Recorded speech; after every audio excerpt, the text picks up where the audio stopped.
नमस्कार, मैं हूं पूजा शर्मा। वक्त है युद्ध 20 का। गाजा पर इजराइल ने फिर से बरसाए बम। 2 शरणार्थी शिविरों को बनाया गया निशाना। मारे गए 53 लोग। इजराइल में बमबारी के बाद धुआं हुआ गाजा का इलाका। आसमान में दिखाई दी आग की लपटें। हमास के खिलाफ इजराइल ने की बमबारी। हमले के बाद रात में आसमान में दिखी आग की लपटें। इजराइल ने लेबनान सीमा में दी जोरदार शेलिंग। हमास ने उत्तरी इजराइल पर दागे 16 रॉकेट। इजरायली वायुसेना ने लेबनान के गांव पर किया स्ट्राइक। गांव से उठता दिखा धुआं। आतंकी ग्रुप हिजबुल्लाह का दावा। इजराइल के 3 मिलिट्री पोस्ट पर किया गया हमला। इजराइल हमास जंग का आज 32वां दिन। गाजा पट्टी में इजरायली वायुसेना का हमला लगातार जारी।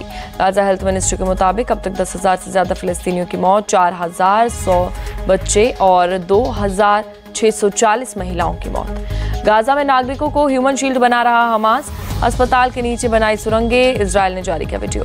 इजरायली सेना का आरोप, लोगों को नॉर्थ गाजा खाली करने का नहीं दे रहे हैं हमास। गाजा पट्टी में इजराइल का जमीनी ऑपरेशन। हमास के हमलों में अब तक 34 इजरायली सैनिकों की गई जान। इजराइल हमास युद्ध से विस्थापितों की बड़ी संख्या। अब तक करीब 15 लाख लोगों को घर छोड़ना पड़ा।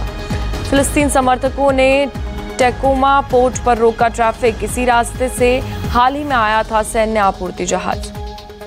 ईरान के विदेश मंत्रालय के प्रवक्ता का आरोप, फिलिस्तीन इजराइल संघर्ष के लिए अमेरिका है जिम्मेदार। इजराइल हमास युद्ध के प्रस्ताव पर यूएन सुरक्षा परिषद में नहीं बनी सहमति। अमेरिका ने मानवीय विराम की मांग की। अमेरिका और टर्की के विदेश मंत्री के बीच बैठक। एंटनी ब्लिंकन ने कहा, इजराइल और फिलिस्तीन में शांति स्थापित करने को लेकर चर्चा हुई। कतर में हमास नेताओं से मिले पाकिस्तान की JUIF पार्टी चीफ मौलाना फजलुर रहमान। युद्ध में हमास को दिया समर्थन।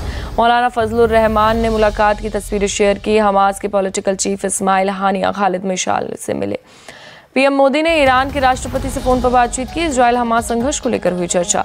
दोनों नेताओं ने मानवीय सहायता पहुंचाने और तुरंत युद्ध विराम पर दिया जोर। द्विपक्षीय मुद्दों पर भी बातचीत।